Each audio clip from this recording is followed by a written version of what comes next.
What if a group of retirees could solve a murder faster than the police and do it with style, wit, and a touch of danger? That's exactly what the Thursday Murder Club 2025 trailer teases. And from the very first frame, it pulls you into a world where friendship and crime-solving collide in the most unexpected ways. The trailer wastes no time in setting the stage Cooper's chase, a quiet retirement village. Seems like the last place you'd expect a murder mystery to unfold. But that's the brilliance of it. Instead of a gritty city alley or a shadowy detective's office, we're given neatly trimmed lawns, cozy tea rooms, and a community center buzzing with chatter.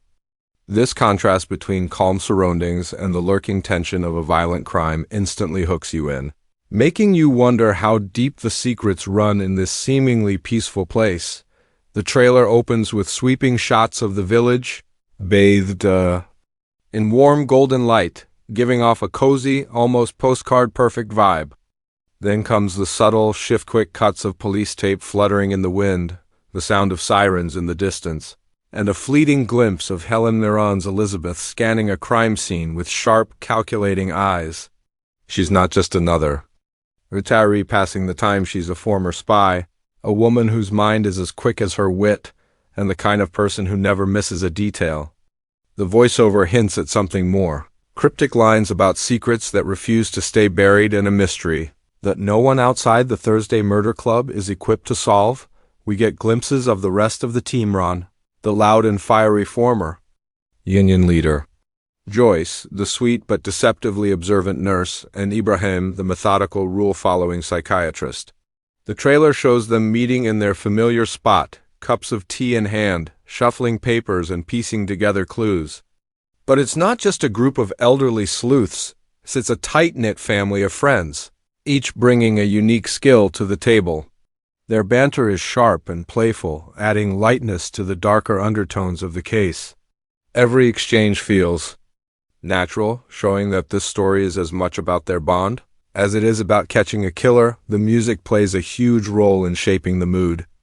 It starts light and whimsical, plucked strings, soft piano notes, but as the clues begin stacking up, the score grows tense, layered with ominous beats.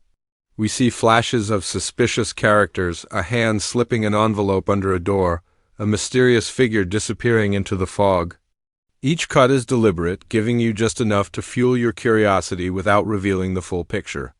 The editing balances comedy and suspense beautifully. You laugh one moment, then lean forward the next, wondering if someone is about to meet their end. By the end of this opening section of the trailer, you're left with an undeniable sense that this isn't just another cozy crime drama. It's a smart, stylish mystery with charm to spare, anchored by a powerhouse performance from Helen Mirren and a cast of characters you instantly want to spend more time with. The Thursday Murder Club may be made up of retirees, but they're proof that age is no barrier to brilliance or to danger. And if the trailer is anything to go by, their latest case will push them closer to the truth and closer to peril than ever before. Asterisk. Section 2 dives right into the heartbeat of the mystery, peeling back the layers of the trailer to expose the moments that make you lean in closer. The trailer doesn't hand over its secrets easily. It wants you to work for them, just like the Thursday Murder Club themselves. The first clue comes in a blink and you'll miss it shot, a close-up of an old, leather-bound notebook with the initials CH embossed on the cover. It's passed quickly from one hand to another, almost hidden in the shuffle of the scene, but the camera lingers just long enough for sharp-eyed viewers to take note. Could CH be the victim, the suspect, or perhaps someone entirely unexpected? The trailer doesn't answer, it simply dares you to guess. From there, we catch a quick glimpse of Elizabeth tailing a sharply dressed man through the crowded streets of a nearby town. The scene is fast, the music pounding, her eyes never leaving his back. He disappears into a small antique shop, and the camera cuts before we see what happens inside. It's frustrating and tantalizing in equal measure. Then comes Ibrahim, examining a set of photographs in his study. The camera never lets us see the full images, only blurred edges and hints of something unsettling, a figure standing too close in the background, a familiar face caught in a moment of fear. These breadcrumbs are expertly placed, turning the viewer into a participant in the investigation rather than just a spectator. The tension sharpens when we're shown a dimly lit community meeting. Ron, clearly agitated, slams his fist on the table, shouting, "You don't know who you're dealing with." The room goes silent. The shot lingers on Joyce, her expression shifting from concern to determination. It's the kind of moment that tells you something personal is at stake, something bigger than solving a case for the thrill of it. The trailer hints at past connections between the club and the victim, suggesting that this time the crime hits much closer to home. Visually, the trailer starts to shift gears here. The warm glow from earlier scenes begins to fade, replaced with cooler tones and sharper contrasts. Street lamps cast long, menacing shadows. Rain streaks across windows, blurring the outside world. The editing quickens flashes of locked doors, frantic phone calls, and a crumpled newspaper headline about an unsolved village murder slipping through someone's hands. It's clear the stakes are rising, and the cozy charm of Cooper's chase is giving way to an undercurrent of danger. Even the humor, which the first half of the trailer used so generously, becomes more strategic. A brief moment shows the group, disguised in comically oversized hats and sunglasses while tailing a suspect drawing. A quick laugh, but the joke dissolves as the camera cuts to a pair of watchful eyes tracking them from across the street. The trailer reminds us that, for all the fun, there's a real threat in play, and the club's amateur detective work might just be putting them in the crosshairs of someone willing to kill again. By the time this section of the trailer wraps, one thing is certain: the Thursday Murder Club aren't stumbling into this case by accident. They've been pulled into it, tangled in something that's far bigger and far darker than they imagined. And as the clues mount, so does the danger, pushing this charming group of sleuths into territory where mistakes could be deadly. The trailer leaves us with a final, haunting image for this segment: Elizabeth, alone at night, standing by the village's edge, staring out into the fog as an unseen voice whispers, "You're getting too close." It's not just a warning, it's a promise that the mystery is only just beginning. Section 3 shifts the spotlight onto the heart of this story, the characters themselves, and how the trailer teases both their individual arcs and the chemistry that makes the Thursday Murder Club such a force. From the moment Helen Mirren's Elizabeth steps into frame, it's clear she commands the room without raising her voice. The trailer shows her in small, precise moments, leaning forward just slightly during an interrogation, pausing mid-step to take in a detail everyone else has missed, or delivering a perfectly timed, razor-sharp one-liner that leaves her companions both amused and impressed. There's a quiet authority in the way she moves, the kind that comes from years of experience in situations far more dangerous than anyone around her suspects. But the trailer also lets slip fleeting hints of vulnerability. A brief shot of her standing alone in her kitchen at night, clutching an old photograph. It's a reminder that even the most unshakable figures have ghosts. Ron, played with a firecracker energy, bursts onto the screen in his own way. The trailer gives us a scene of him arguing with a local council member, his voice booming over the chatter, the other club members pulling at his sleeve in an attempt to calm him. He's stubborn, loud, and fiercely loyal, qualities that make him both a valuable ally and a potential liability. The way the camera captures his moments with Joyce, where she gently but firmly talks him down, shows the balance in their friendship. It's the push and pull dynamic that keeps the group from veering too far in any one direction. Joyce herself is a scene stealer, though not in the obvious way. The trailer shows her in quiet observation, jotting notes in her diary, smiling warmly, as if she's harmless only for the scene to cut to her cornering a suspect with a deceptively innocent question that lands like a knife. There's a sharp intelligence beneath her gentle demeanor, and the trailer makes sure we see flashes of it.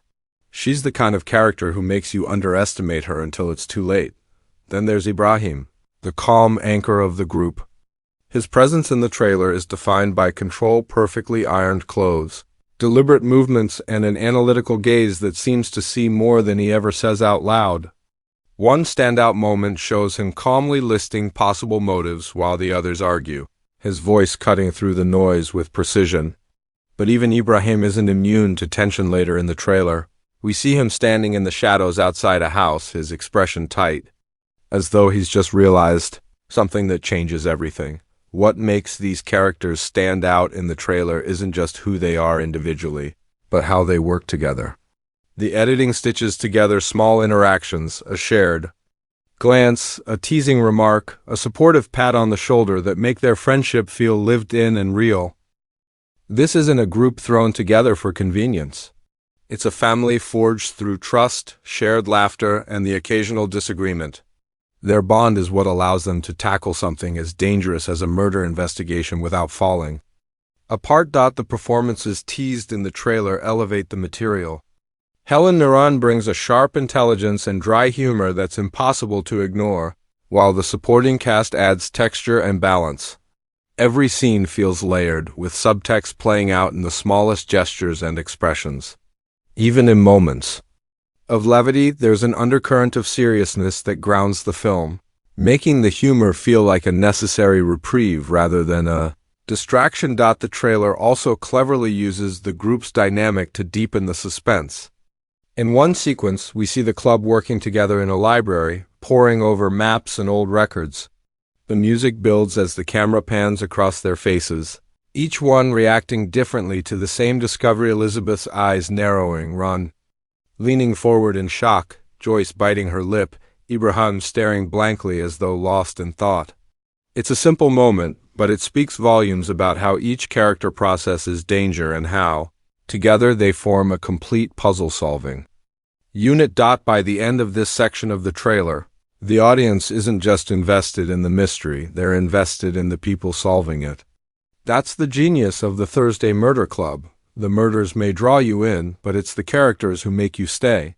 And in the 2025 film, as hinted by the trailer, these friendships will be tested in ways they've never faced before, forcing each member to confront not only the killer, but their own deepest fears. Asterisk. Section 4 brings us to the trailer's final stretch, the point where the tension peaks. The stakes explode and the cozy mystery atmosphere fully transforms into a high-stakes thriller. The editing shifts into overdrive here, cutting rapidly between moments of confrontation, near misses, and haunting images that linger in the mind long after the trailer ends. The music is no longer playful or warm, it's sharp, pulsating, almost like a heartbeat racing toward an inevitable confrontation. The soft golden tones from earlier have been completely replaced by deep blues, stark shadows, and dimly lit rooms, as if the entire world of Cooper's Chase has tilted into danger. The first flash we get in this sequence is Elizabeth walking briskly down a hallway, her face set in stone. Behind her, a door slams shut and a muffled voice shouts something we can't quite make out. Then, in quick succession, we see Ron being grabbed by the collar in a darkened alley, Joyce rifling through a stack of hidden letters in a drawer, and Ibrahim looking down at something in his hands with a mix of horror and recognition. Each shot lasts only a second, but together, they create a sense of chaos and urgency, the feeling that the clock is running out. One of the most chilling moments in this segment shows a phone vibrating on a table in the dead of night. No one answers. The camera lingers on the caller. Just a single ominous word. Unknown. It's followed by the sound of a distant door creaking open and the faintest shadow moving across the floor. The trailer cuts to black for just a beat, letting that unease settle before it resumes its rapid-fire montage. The action ramps up. There's a tense scene of the club hiding behind a crumbling stone wall as flashlights sweep across the grounds, the sound of a dog barking somewhere nearby. Then, in another blink and you'll miss it shot, Elizabeth is seen exchanging a glance with a uniformed police officer, her lips pressing into a knowing smirk as if they've just confirmed a dangerous suspicion. The trailer refuses to answer what they've uncovered. It only makes you want to know more. The humor isn't entirely gone, but it's now used sparingly, like a pressure valve releasing just enough tension to keep you breathing. In one brief shot, Joyce mutters, "We really should have stuck to bridge night," as the group crouches behind a dumpster hiding from someone. It earns a laugh, but it's quickly undercut by the thud of footsteps drawing closer, the light from a flashlight spilling into the alley. Visually, the trailer's final moments are a masterclass in suspense building. Quick flashes of key images, a blood-stained handkerchief, A locked jewelry box being pried open, the reflection of someone. Running in a puddle are paired with sharp sound cues that jolt you just as much as they intrigue you. The pace keeps accelerating until it feels like you're on the edge of your seat. Bracing for the reveal, then comes the trailer's ultimate hook. Elizabeth standing alone on the village green, wind whipping through her hair as she says in a calm, steady voice, "The thing about killers is, they never think we're watching." The camera slowly pushes in on her face, her eyes narrowing as if she's already pieced the puzzle together. Just as she turns to walk away, a shadow crosses her path and the screen cuts to black. The final frames give us the essentials. The title, The Thursday Murder Club. Helen Mirren's name in bold, the rest of the cast flashing in quick succession. And finally, the release date. But even here, the trailer doesn't let go of its audience without one last tease. As the screen fades to black, we hear a voice-low, taunting whisper, "You're not as clever as you think." And then silence. It's the kind of ending that doesn't just make you want to watch the movie, it makes you feel like you have to.